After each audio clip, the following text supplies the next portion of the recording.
Welcome to The Explainer. Today, we're unpacking some fascinating research to set the stage for a really high-stakes investigation into what was, frankly, an incredibly dark phase of human history.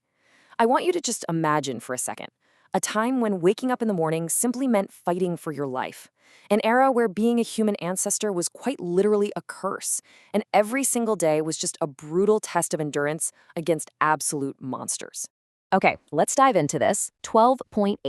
If you managed to stay alive until just your 13th birthday in this era, you had lived a long, long life. Seriously, 12.8 years was the average lifespan of a very special ancestor of yours and mine called Homo habilis. But you might be wondering, how do we actually know they died so incredibly young? Well, to answer that, we have to look at how this whole Paleo-CSI mystery got started. It all began back on November 4th, 1960, out in the scorching African heat of Tanzania.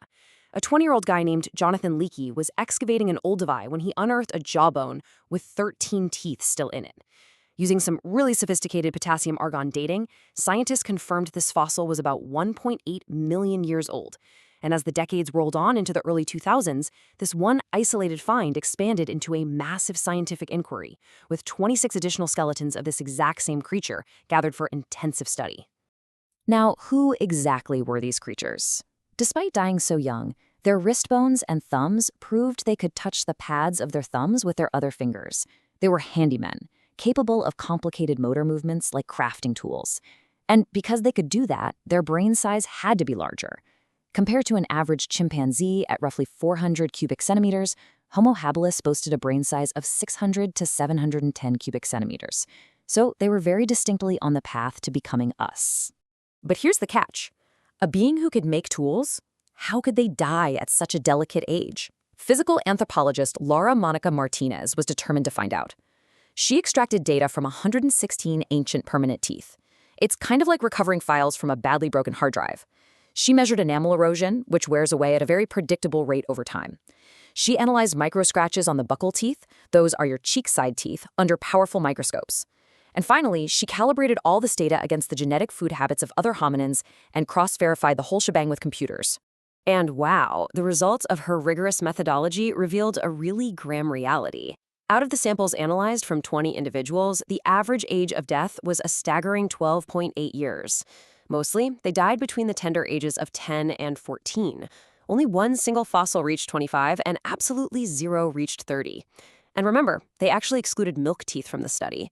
If infant mortality was factored in, those fragile 2 or 3-year-olds, the actual average age of death would have plunged even lower, probably to just 8 or 9 years old. It brings up a terrifying question. What kind of brutal environmental conditions caused this massive threat to their lives? To figure that out, we've got to understand the rules of nature. See, Darwin originally thought evolution happened at this consistent, steady pace, but he was actually wrong. The theory of punctuated equilibrium shows us that evolution really happens in rapid bursts, and these bursts are triggered by major, sudden environmental shifts. And about 2.5 million years ago, a truly catastrophic shift happened. Millions of years prior to this, our most ancient ape ancestors lived in these lush, green forests that offered almost total safety and abundant vegetation high up in the tree canopy. But as tectonic plates shifted and the global climate cooled, those dense forests withered away. By 2.5 million years ago, there was a brutal eviction from paradise. The landscape transformed into 70% dry savanna grasslands, with local temperatures rising by 5 to 6 degrees. Our ancestors were violently forced out of the safety of the trees and directly onto the highly exposed, incredibly dangerous plains of the Ice Age. Which brings us to the ultimate tragedy of Homo habilis. Nature basically played a very cruel joke on them. They were quite literally caught in limbo. The curse of being half-adapted meant they were neither fully fit to live safely on the ground, nor were they fully equipped to live up in the few remaining trees. So the crucial takeaway here is that their own biology became a severe liability. Their partially curved fingers and upwards angled shoulder blades were just this weird combination that made them slow, unstable climbers, meaning they couldn't even compete with tree-dwelling monkeys anymore. At the same time, their feet completely lacked the spring arches that make long-distance running efficient for us, leaving them awkwardly struggling on the ground. And to top it all off, they were barely 4 feet tall, yet they possessed a larger, high-calorie brain that constantly drained their precious energy. And this brilliantly illustrates just how fatal that lack of running ability really was.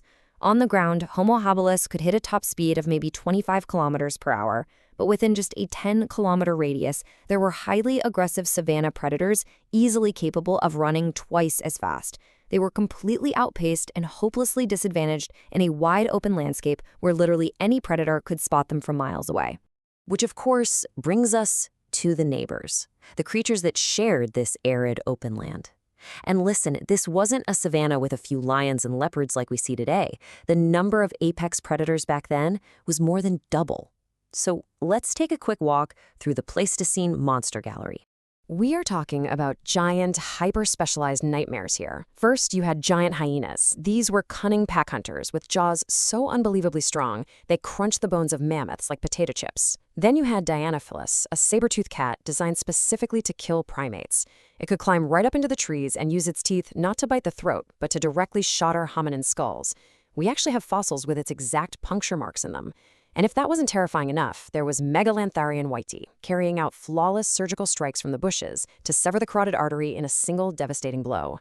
But the absolute daddy of all monsters was this one right here, Panthera leo fossilis, better known as the mossback lion. I want you to imagine a lion, double the size of today's king of the jungle, weighing a massive 500 kilograms. Now imagine a whole pack of them, extremely muscular, disciplined, and hunting in highly coordinated groups. They were nearly 3 times faster than habilis. The sheer terror of being stalked by these giants on an open plain is almost unimaginable. Now, you might be thinking, well, just run to the water or look for safety somewhere else, but there was zero refuge. Run to the calm water, and you'd meet Crocodilius thorbjarnarsoni, an 8-meter man-eater with a 16,000 Newton bite force just waiting to death roll your limbs off. Look up to the sky, and there were African crowned eagles with human-sized wingspans, known to literally snatch up hominin children right off the ground. They were completely trapped on all sides. So, with the forests gone and their high-calorie brains constantly demanding energy, they could no longer rely purely on vegetarian foraging. They had to adapt, shifting their diet to include about 30% non-vegetarian food, specifically meat and bone marrow. But remember, they were 4 feet tall and slow. They absolutely weren't hunters. They were forced to become opportunistic scavengers. And let me tell you, scavenging in this environment was an unbelievably high-stakes mission. You had to locate a carcass, somehow distract those giant apex predators we just talked about, steal the meat right from under their noses, and escape alive. A weak, 4-foot-tall creature absolutely could not survive this operation alone. It was completely impossible. But here's the incredible part. That terrifying compulsion to scavenge is exactly what forged the spark of humanity.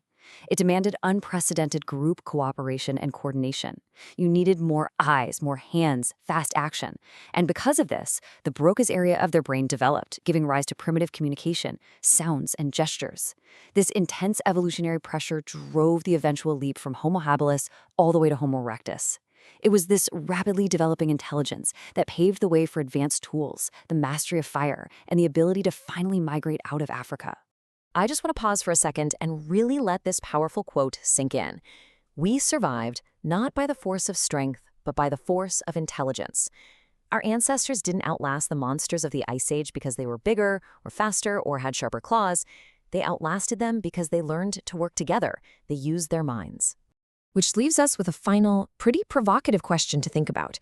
How did the survival instincts forged by these 12-year-old ancestors fighting off monsters still drive human progress today? That ancient science of cooperation, that resilience against completely impossible odds, it isn't just history, you guys. It's living right now, encoded deep in our DNA. Thank you so much for joining me on this explainer. Keep questioning, keep learning, and I'll see you next time.